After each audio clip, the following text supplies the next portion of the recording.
A French traveler or an American traveler cannot enter Canada for non-essential reasons. Moreover, we have a 2-week compulsory quarantine period that is required of travelers, and we now demand that a negative test result be provided for the return. The American government has just announced measures that are similar to what we took last March. Second of all, based on the data we have available, fewer than 2% of COVID-19 cases are linked to Canadians coming back to the country. This is proof that our current measures are working. However, as I've already said, even one case is a case too many, particularly now we must take into account new variants of the virus. Today, we are therefore announcing additional new measures to prevent these new variants from entering the country. You should know that our experts and scientists are very closely tracking these variants. We are taking this situation extremely seriously. Know also that we will always work to protect you. We all need to do our part to keep ourselves, our loved ones, and our neighbors safe. That's every person, every business working together.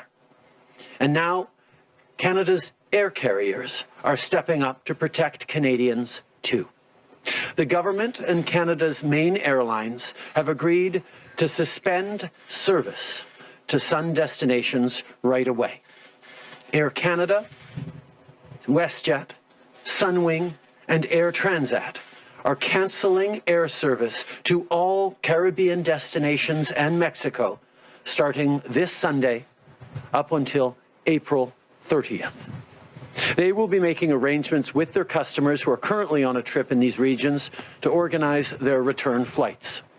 I'd like to acknowledge the leadership of Air Canada, WestJet, Sunwing, and Air Transat in making this commitment to suspend flights and be such strong partners in the fight to curb the spread of COVID-19 and its variants.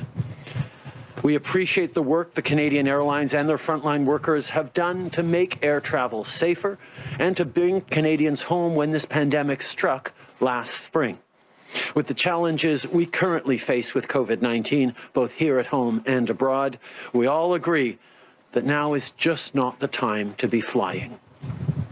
By putting in place these tough measures now, we can look forward to a better time when we can all plan those vacations. Our government is committed to the safe restart and recovery of the Canadian travel and tourism sector as soon as conditions approve, ideally later this year. As part of this effort, the Government of Canada has committed to work with the major airlines on the future relationship between testing and quarantine requirements. This will enable the safe, gradual return to international air travel grounded in science and evidence. On top of these flight cancellations, we're bringing in other measures as well. Starting next week, all international passenger flights must land only at the following 4 airports: Vancouver, Calgary, Toronto, and Montreal.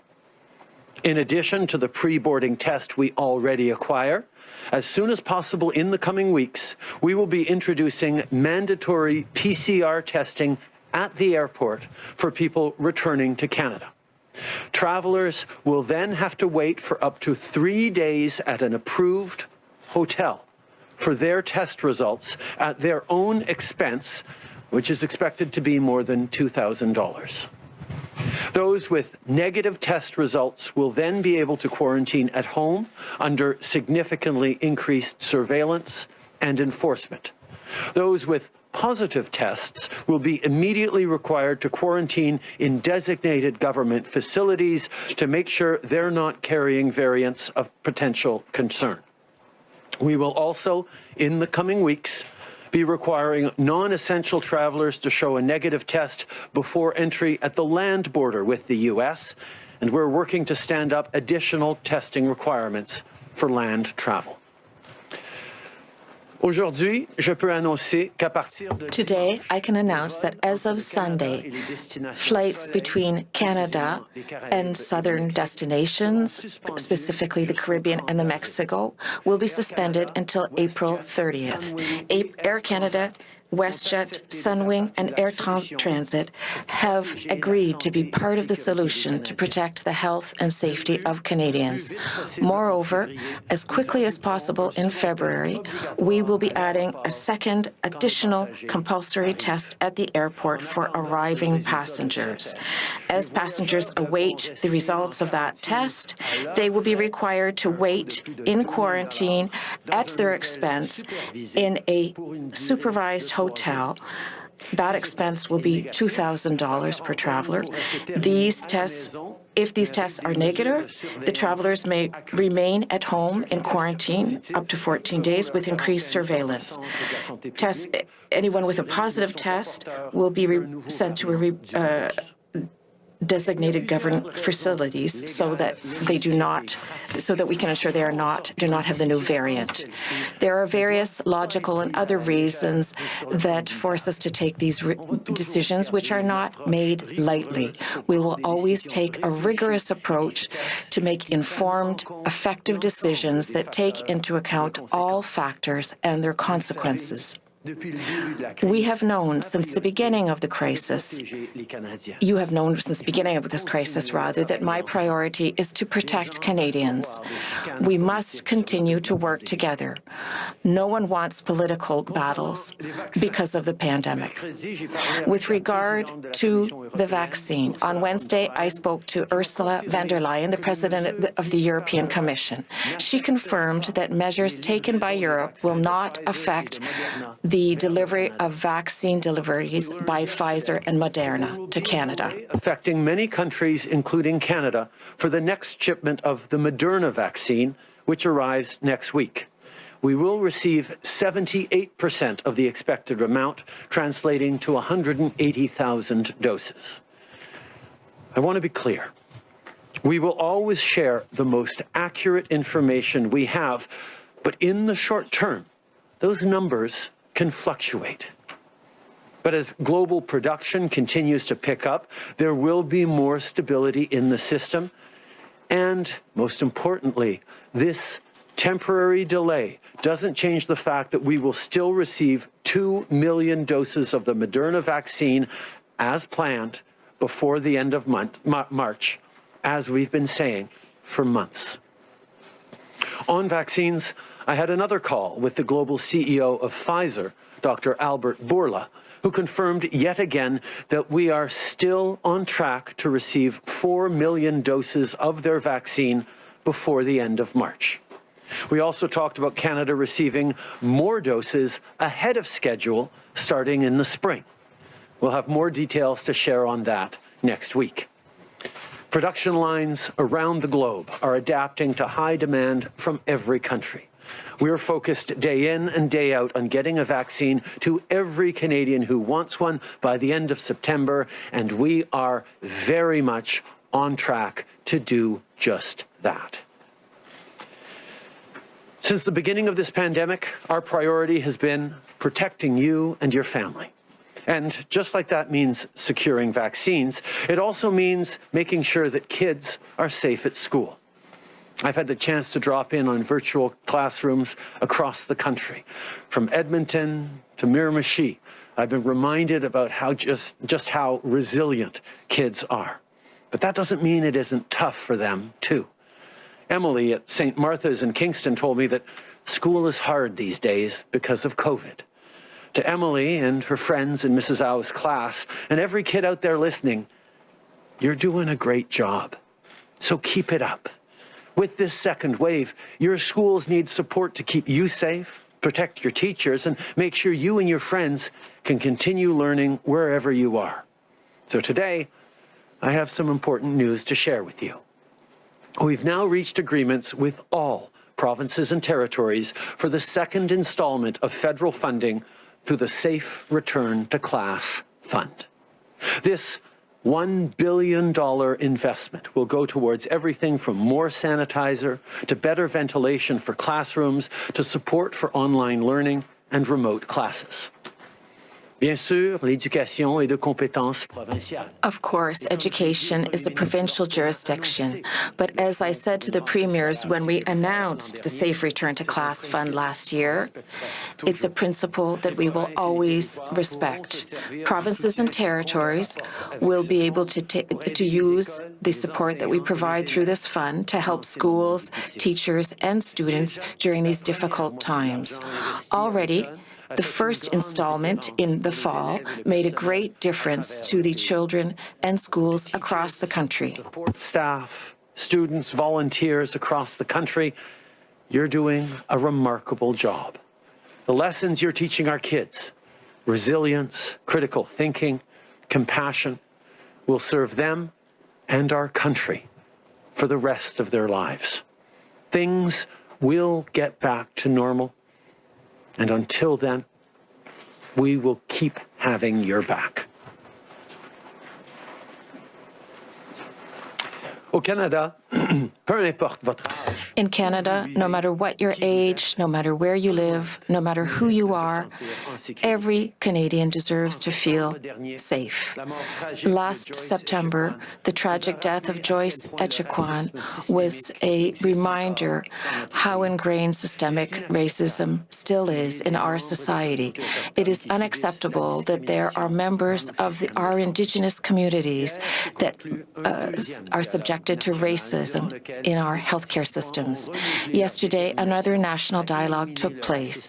Participants committed once again to eliminating systemic racism in the healthcare system.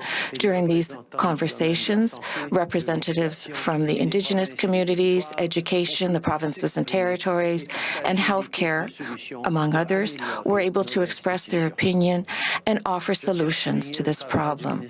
I would like to emphasize the work of Minister Miller, who yesterday launched the discussions to co-develop measures based on distinctions for Indigenous people. They will help all Indigenous peoples. It is time, high time, that we put end to all systemic racism in our healthcare system in Canada, and we must continue to work together to do so. Just like we need to end systemic racism in our healthcare systems, we also have to address gender-based violence in our country. Far too many women and girls were already facing violence, and this pandemic has only made things worse. Since the beginning of this crisis, we've provided $100 million to organizations and shelters in support of victims of gender-based violence. And there's still so much more work to be done. Last week, ministers from different orders of government responsible for the status of women endorsed the joint declaration for a Canada free of gender-based violence. This joint declaration affirms a common vision to put a stop to violence against women and girls and is an important step in developing a national action plan to end gender-based violence in Canada. I want to thank Minister Monsef and all ministers involved for their important work. Pendant qu'on lutte contre la violence fondée sur le sexe, while we fight against gender-based violence, we must also continue to fight all other forms of violence and hatred. 4 years ago tonight, an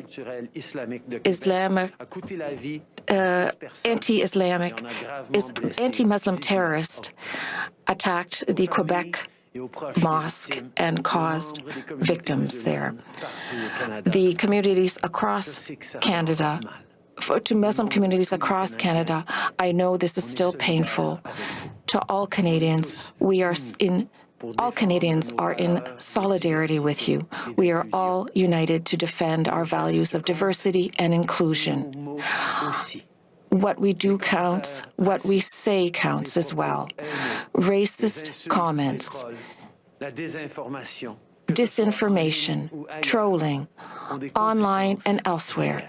All of these actions have genuine consequences. We must be aware of this. We must continue to act against this. We have taken several concrete measures in the last years in this fight. We have protected people at their places of worship. We have developed initiatives to fight online hate. And we have also banished assault rifles to prevent further incidents from reoccurring. In Quebec City was an unthinkable tragedy. We cannot and we will not ever forget. That's why January 29th will officially become the National Day of Remembrance of the Quebec City mosque attack and of action against Islamophobia. Le 29 janvier deviendra officiellement 29th of January will officially become the National Day of Remembrance of the Quebec mosque attack and of action against Islamophobia. We will honor the victims and we will recommit ourselves to fighting the discrimination and hate that took them from us. No one should ever be afraid because of the way they pray, not in Canada and not anywhere around the world. Today and always, we must stand strong and united because that will always be our path forward. I think that's something we've all been reminded of over the last year as Canadians have come together to fight this once-in-a-generation crisis. Cases are slowly decreasing because everyone is doing their part. So thank you and keep it up. I also want to thank the many people who are making sure that no one gets left behind, no matter where they live. Together, we've overcome the vast geography and the tough winter of this country to get more than 10% of the adult population of the territories already vaccinated. It just goes to show that we have the plan and the team to get this done. More vaccines are on the way. Spring is coming, and together, we're going to get through this. Thank you, Prime Minister. We'll now turn the phone for questions. One question and one follow-up. Operator. Thank you. Merci. First question, Charlie Pinkerton, iPolitics. Line open. Good morning, Prime Minister. We found out earlier this week that it was only a matter of days after the National Research Council's vaccine partnership with CanSino was announced that your government found out that China's government was effectively blocking the deal by not issuing the proper documentation to allow for the initial ingredients to leave Beijing's airport. We only learned of the holdup about a month and a half later when who was supposed to be the lead on the clinical trials for CanSino's vaccine here in Canada mentioned it while speaking to the House Committee. Later in July, you said your government was working with the Chinese government to ensure that work could continue in an uninterrupted fashion. What were you hearing from China's government about this over the summer? And what about Canada's dealings with China over the last 2+ years led you to believe that there would be any other outcome other than the deal eventually dying as it did? From the very beginning of this pandemic, we demonstrated that we were going to work in every way possible to keep Canadians safe, whether that was bringing in record amounts of PPE or developing domestic capacity, whether that was working with all sorts of different companies and scientists and researchers on supporting vaccine research so we could get more doses for Canadians. We were ready to knock on any door and work in a focused way to get Canadians the support they needed. That's exactly what we did. Obviously, the relationship and partnership with CanSino, which had been very effective in developing an Ebola vaccine a number of years ago, wasn't one that panned out. We kept trying to see if it could be made to work. But that is part of why we made such a concerted effort to sign more deals with more potential vaccine makers around the world than any other country to arrive at a point where we have more doses per person than any country in the world that we have secured for Canadians. Obviously, we kept working every different direction we could because Canadians expected us to be doing everything possible that might help save lives and get us through this pandemic. A follow-up, Charlie? Yeah, well, this deal is still part of whether your government had any other vaccine deals in place. So I guess I'm wondering, why wasn't your government more transparent about how this was going over the summer? And were you stalling just before the other deals were reached? We continued to work in parallel with many different companies and potential producers of vaccines. We kept working even on deals that looked like they might not be working out, because we knew that making sure we had every opportunity to give Canadians whatever vaccines ended up being successful was our priority. So we kept working away and trying to make sure that we would get the best possible outcomes for Canadians, and that's exactly what we've ended up with more deals with more different vaccine producers than any other country, and indeed more potential doses per person than any other country in the world. That is the work we did and we continued to do throughout last year. Merci. Prochaine question. Operator. Thank you. Merci. Prochaine question, Hélène Buzetti, Le Devoir. À vous. Next question from Le Devoir. Question. Hello, Mr. Trudeau. I'd like to go back to today's announcement.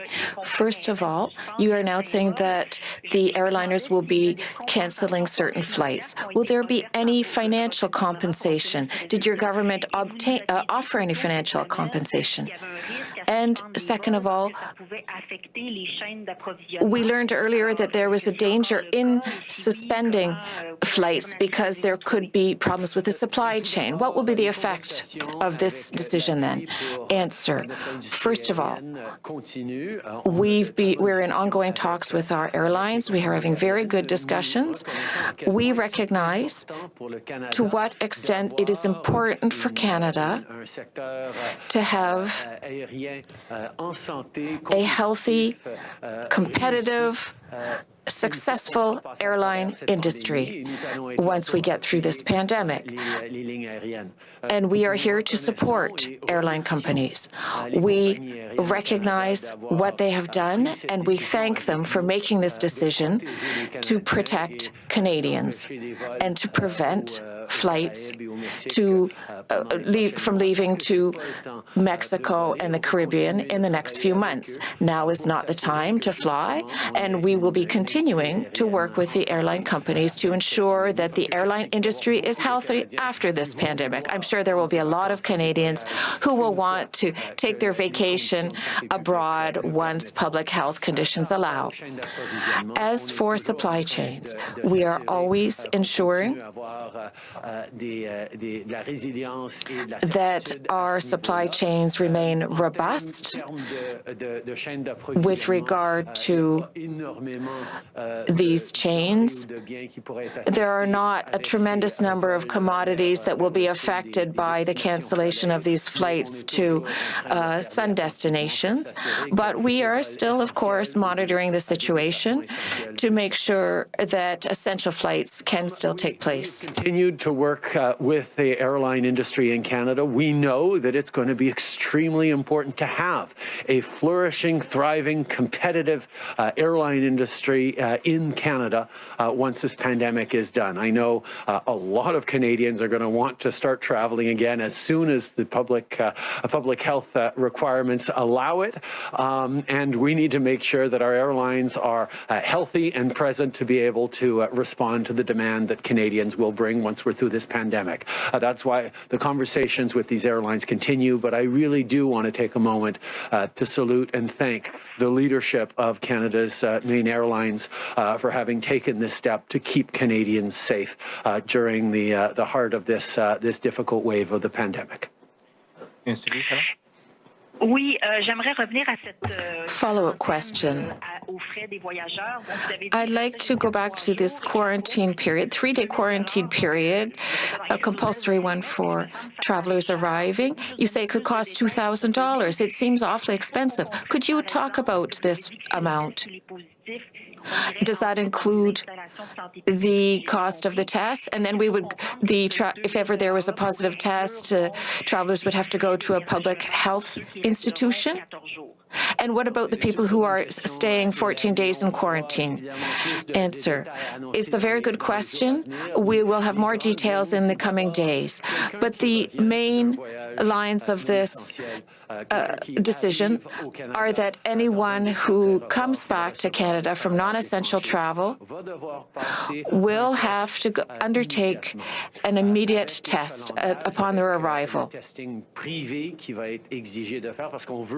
We will have to go to private tests. Obviously, we don't want to prevent other Canadians from being tested because of these travelers. So travelers will pay for these tests, and they will be required to wait up to 3 days to receive the results of these airport tests. They will be waiting at approved, Health Canada approved hotels. Because of the extra measures that these hotels must take to ensure that their workers are safe as they have these quarantine travelers, there will be extra expenses, of course. There's the cost of the test. There's the cost of the 3 hotel nights in a hotel rather, which will have to be paid in advance. That will amount to about $2,000. Of course, if there's a negative result after 2 days, the travelers will be able to return home, where they will be able to finish their 14-day quarantine under strict measures with increased surveillance. If ever they have a positive test result, they will be required to go to a government quarantine area where they will finish their 14 days of quarantine. This will not necessarily be at their expense. They will have already spent $2,000 for the 3-day hotel expense, which is required of every traveler coming back from abroad. Thank you. Merci. Next question, Ryan Tumulty, National Post. Line open. Yeah, good morning, sir. I'm wondering what's driving your decision to focus this intently on travel? Is it the variants? Because as you said, and as the data shows, travel is not a big driver of cases inside Canada's border. Is it the variants that's driving this concern? We know that these variants represent a real challenge. We've seen public health modeling that shows what happens if these variants do take hold in Canada. We saw that one travel case resulted in many cases of the UK variant in and around Barrie and expanding. We know that just one case of the variant that comes in could cause significant challenges, and that's why we need to take extra measures. Yes, it is extremely low, the percentage of cases that are traced back to international travel, but it's not zero. And making sure we are doing everything we can, which includes mandatory testing on arrival and a mandatory 3-day hotel stay while they're waiting for the results of that test, so that anyone who's positive gets into a government quarantine center where they can be closely monitored for variants, is an important step to take on top of all the other steps that we've already taken, like the pre-boarding test that we're now demanding, the ban on all foreign nationals in terms of non-essential travel that's been in place since March, along with the quarantine measures that have been in place since March, measures that just now the U.S. is adopting.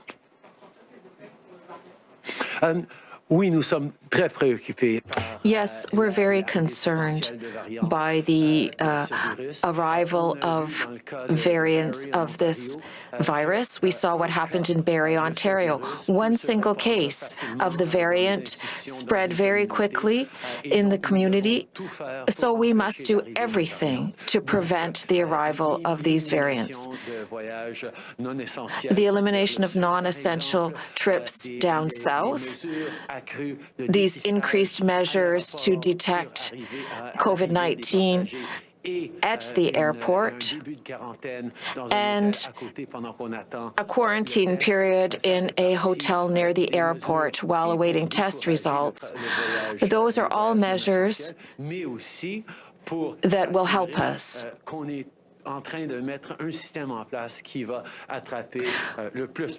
We are putting a system in place that will allow us to catch as many of these new variants as possible. Sir, when you talked with the head of Pfizer today. Were you able to come to some understanding on this 5-dose versus 6-dose per vial issue? And did he commit to providing 4 million doses even if Health Canada rules there are only 5 doses in the vial? And I'm also wondering if the Moderna reductions will extend to just next week or throughout the month of February. No, thank you for your questions. No, in my conversation with the head of Pfizer, we talked about the question of 5 doses versus 6 doses. Health Canada is right now analyzing the state of extraction of doses in Canada, the necessary techniques, training, equipment necessary, and they will make the decision to ensure the right decision on the 5 doses versus 6 doses question. But I got assurance from the head of Pfizer that we are continuing to be on track to receive the doses committed to by the end of March as planned, as we've been saying from the beginning. And furthermore, he made very positive and encouraging comments about the possibility of bringing forward doses from Q4 to Q3, from Q3 to Q2. But those are things that we'll be able to talk about in more detail once we have better confirmation next week. In regards to Moderna, we are very preoccupied with that supply chain. We are, of course, watching closely on that supply chain, but the announcement Moderna has made on a reduction of about 20% across the board on deliveries for this coming week is only for this shipment and should be returned to normal on the next shipment.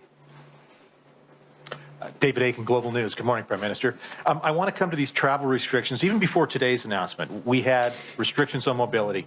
Public Health Agency of Canada officials have been briefing the airline industry and others saying, even if we all get vaccinated by September, you should not assume those mobility restrictions are going to disappear.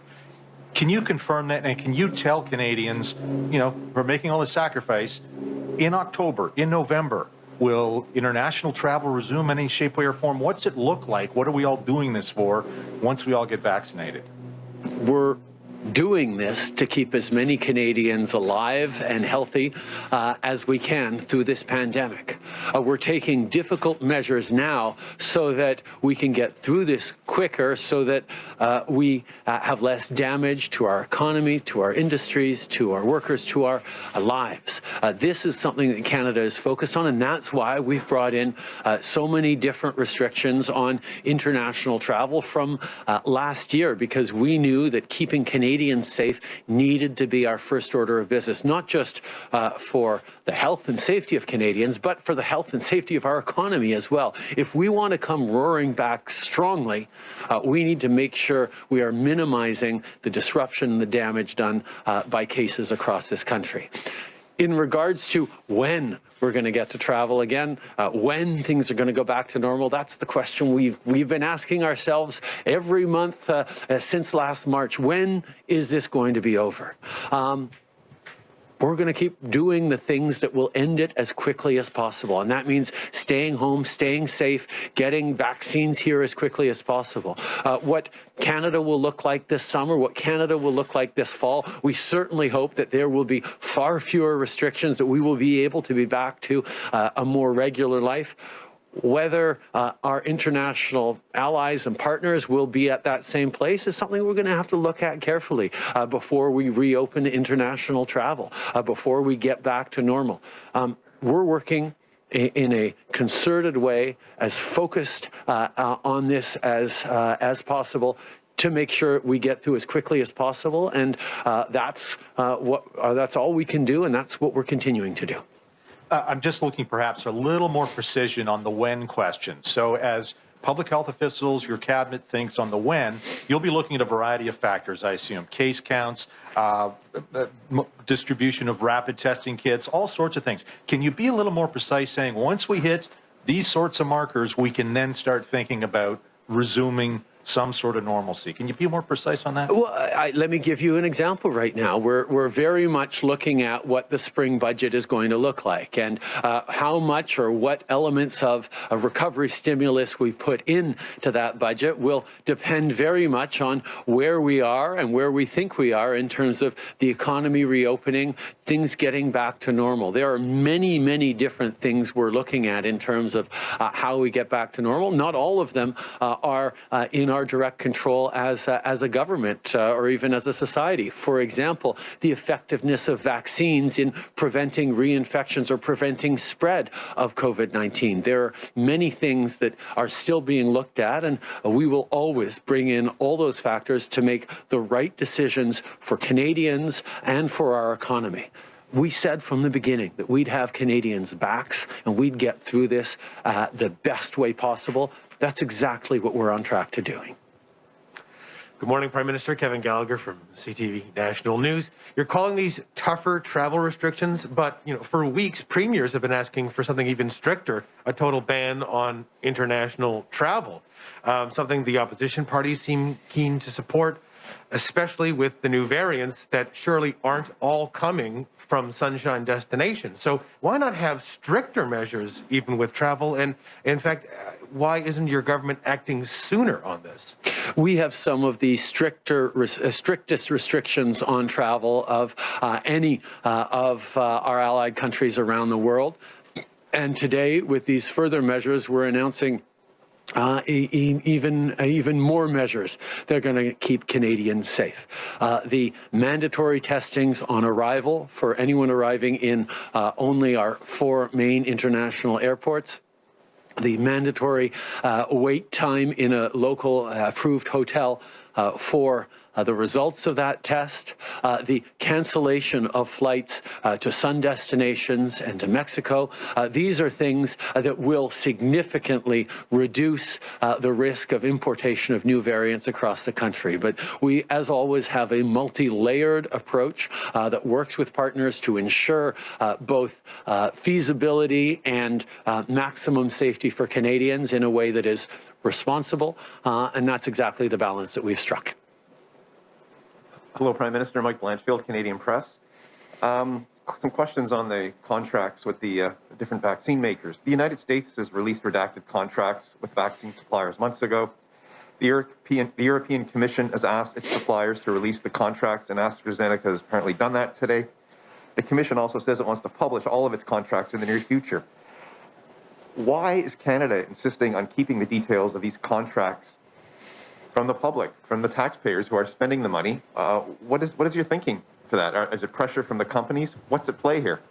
Our priority every step of the way has been getting the largest number of doses as quickly as possible from as many different companies as possible for Canadians. That has driven us every step of the way. It drove us to sign more contracts with more companies than most of our allies. Certainly it drove us to secure more doses per person than just about any other country in the world. And that thinking is what drove us furthest and fastest every step of the way in negotiating and signing contracts with various vaccine companies. At the same time, we have always tried to be as transparent as possible, both on what we've spent globally on vaccines, but also more and more details as they are made available. We will continue to work with vaccine companies around the world in order to share as many details as possible with Canadians, but every step of the way, our focus is first and foremost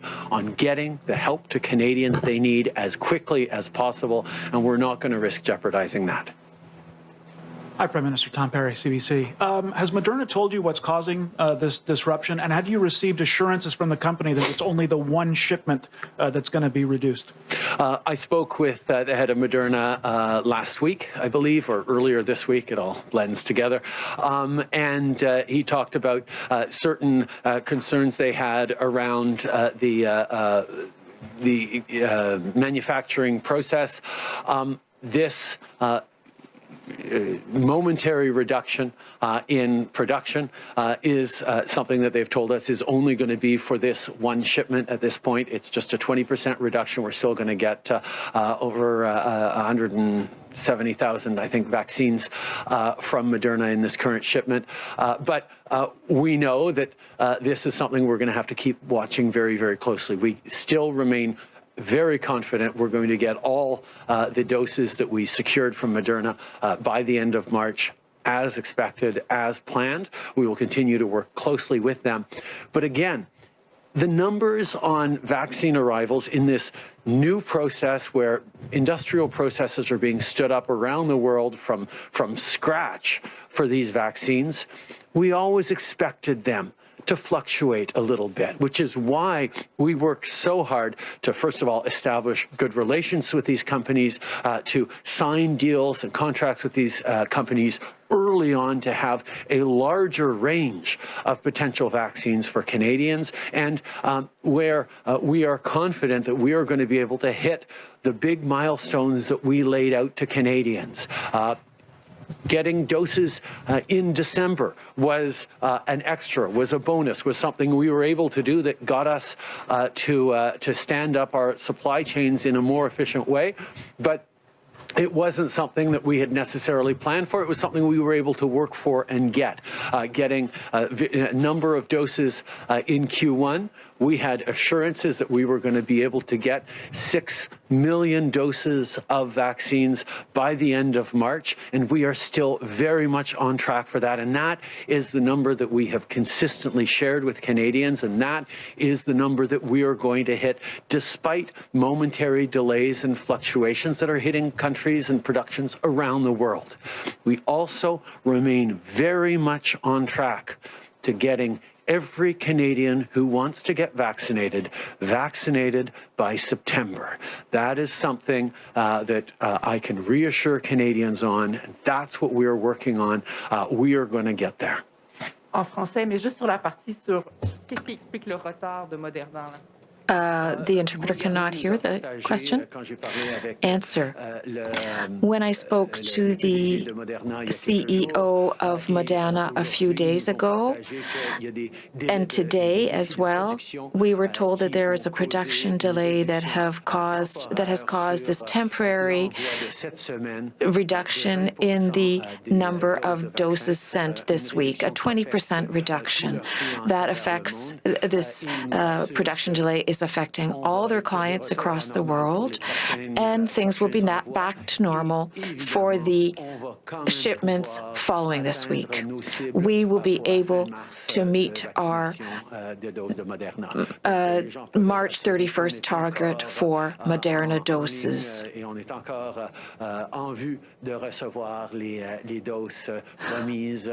We expect to receive the doses promised by the deadline. Question, Radio-Canada. For travelers coming from abroad, they'll spend 3 days in a hotel, then they can, if they have a negative test, they can spend the rest of their quarantine at home. You say there will be increased surveillance measures. What is an example of that, and who will be doing this increased surveillance? Who will pay for it? Answer. For the increased surveillance measures for the mandatory 14-day quarantine day period, we, the federal government, has hired a private security company. We have our own personnel as well. And since last March, local police forces have had the power and the responsibility to take part in these surveillance measures. The Vancouver Police Force, the Ontario Police Force, the OPP, and others have been very active in helping with this surveillance measures. We hope to continue to be able to work with all the police forces across the country. The idea is to be able to keep a close eye on people who are required to have to spend a 14-day quarantine period following a